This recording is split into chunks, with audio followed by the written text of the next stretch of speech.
So you know the phrase, do as I say, not as I do? That's kind of the underlying theme of today's video. Welcome to Garden Sanity, I'm Laura, and today I'm going to be pruning back my Boulevard Cypress shrub just a little bit. It's not really the right time to be pruning it. The correct time to prune almost all conifers and evergreens is in the springtime, right as new growth is beginning, because pruning does encourage new growth to happen. So the best time to do it is early spring, depending on your zone. It could be mid-spring if you're in the colder areas. However, what I really want to do with this Boulevard Cypress is trim it so that it stays closer together. I don't like how, like you see this branch right here, it's sort of splaying out a little bit. And I want it to stay a little bit more thick with the growth more in the center rather than as it's starting to spread out. Now, a neat thing about Boulevard Cypress is it's used often in bonsai. And those are those adorable and intricate and very hard to do little trees. It's a Japanese art form, actually. And Boulevard Cypress is used a lot because not only does it trim well into different bonsai shapes, but it's a soft material to work with. So these needles aren't very hard. Thinking of other conifers like blue star juniper, those are very hard needles when you touch those.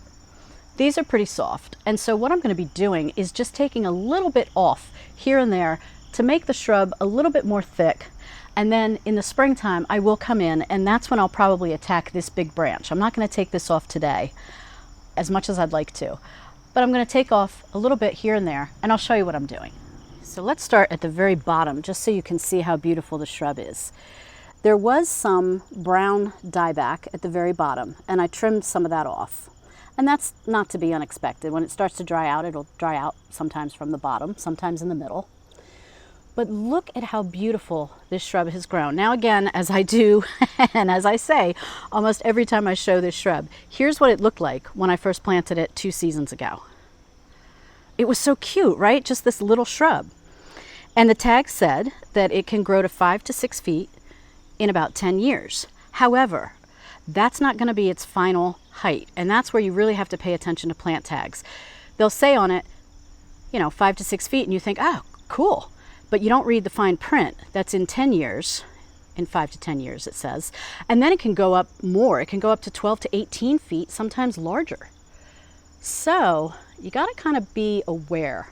Do a little bit of research. Don't just rely on plant tags or read the fine print. So when it says, 5 to 6 feet, that's not its ultimate height. You got to make sure you know that. But look how beautiful these blue-green needles are. They're practically blue, and they have a little tinge of white to them.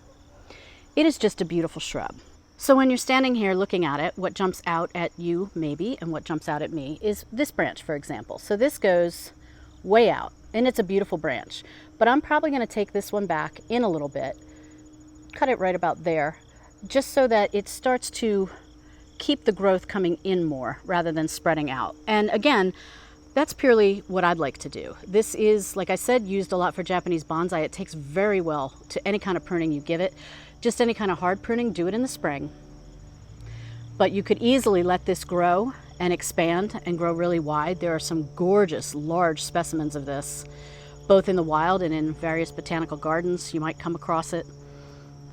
And some people will shape it into pom-poms. Some people will shape it, they'll limb it up from the bottom. You can do just about anything you want to this. So let me show you the few things I'm going to take off just to make myself feel better with how I want the tree to grow. So since I pointed it out, I will start with this branch right here. And as long as you cut it in between, I'm going to take it all the way down there. And as long as you make a cut anywhere in between any of these little stems with needles sticking out, you're going to be fine. And what I want to do is, like I said, this was sticking out like this. So now that's cut in a little bit more. Then I'm going to take this guy, and I'm not going to do him as much. I will do him to there. It's such an adorable shrub, and it takes, like I said, so well to trimming. There's a fellow gardener that I know in Connecticut that does this with his, and I believe he said that his Boulevard Cypress was about 8 feet tall. And he uses it as a Christmas tree outdoors. And I love that idea. As this is getting taller, you now start to see it from the house, which is nice. It used to be hidden back here behind the butterfly bushes and whatnot. And so this is actually going to be really nice as it gets taller and taller. It's going to be a nice focal point back here. Like I said, I don't want to take too much off, but I am going to take a little bit just to bring it in a little bit. Take that off there, and that there, and that guy I'm going to take off. Boy, I'm dying to do a lot more. I'm trying to be good. It's just so pretty. And I'm going to come in and show you closer, because what's really neat to see too is there's growth all the way into the center of this. And again, that is what makes it so beautiful for bonsai. This is just stunning. Let me show you from a different angle. Now this is looking at it from the front where I was sitting before. And I'm just going to take a little bit of it back. You see this guy that's sticking out a little bit? Take him back to there. And this is the guy that I want to wait until the springtime. It's a giant branch. I don't want to shock the shrub too much, but I am going to cut him a little bit back. So he's still got a little bit of some wideness here, but I am going to cut him back in the spring so that it stays a little bit in, because this guy has got the potential to just keep going out this way. But I will take a couple of these guys off. And then on this side, which you don't really see too much from when the butterfly bushes are in full bloom, but I've got another one right here that's sticking out a little bit. So I will take him off. And then down here, just a tiny bit there, and maybe a tiny bit there. And that's really it. Boy, I still want to get that one I showed you, but I'll wait till the spring. So now let's look at the whole shrub, which I can't wait until I can officially call it an evergreen tree. How beautiful, right? And then look at this growth at the top. Let me get in the bed here without killing myself. Isn't that pretty? Very nice. So I didn't touch any of that growth. You can see how nice and thin the top part is. So it's really just the bottom that's going to start to really spread out, and that's what you really have to watch if you want to keep it a thin evergreen. And there is what the back looks like, if it has a back, I guess, you know, that faces into the butterfly bushes. So let me show you. This is the stem that I cut, the very first one that I cut. And so yeah, you see that little there, the little where I made the cut. Not such a big deal. But then you see there's got, you know, there's some stems that are coming right out of the side. And then right next to it, I did this one as well, a little bit smaller stem, and it still has longer growth coming out of it. But then when you step back, you know, you don't truly notice them that much.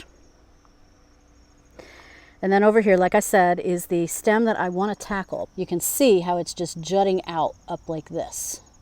And that's what I don't want to have happen. So that's going to be cut back probably all the way. I'm not sure if I'm going to keep that one, because as I'm looking at it, I could probably take it down to here. You see there's growth right there? So I could probably take it all the way down to there in the spring, and that's probably what I'll do. But I cut that here, and then cut that one. So it doesn't jut out as much, but it still juts out. It bothers me. And then going back over here, again, boy, this is really one of my favorite shrubs that I want to turn into a tree. I'm telling you, if I could plant like 50 more of these, I would. I can't even really find them that easily, at least where I feel comfortable buying from. Because a lot of these, when you buy them, you know, I like to buy from places I know. So if I see one from a place I know, I'll buy another one. So here's another angle. You can see how pretty it is backlit by the sun with the butterfly bushes behind it. And by the way, this is hardy in zones 5 to 8. It sometimes can be hardy in zone 4. I would check with your local nurseries or growers about that. And sometimes it can handle zone 9. So it really depends where you're located, but if you're in those marginal zones on either end, I would check with an expert in your area, because I'm not an expert in those areas. But it's a beautiful, beautiful conifer. It is just stunning year-round. Beautiful color for your garden, all 4 seasons. So there you have it. This is what it looks like now. Not much of a difference, but enough to make me happy. And come springtime, I'm going to take that branch out and be happier. And then I'll just keep on top of it. And when you're pruning it, you know, every so often you can just even pinch the ends of new growth. You can use little snips if you're just doing, you know, something that is, you see, like this isn't even really a stem, you know. You could even use snips for that, just like they do when they're doing bonsai. So I hope you enjoyed this video. I've got a couple other evergreen pruning videos that I'll put up on the screen now for you to watch. And until next time, happy gardening.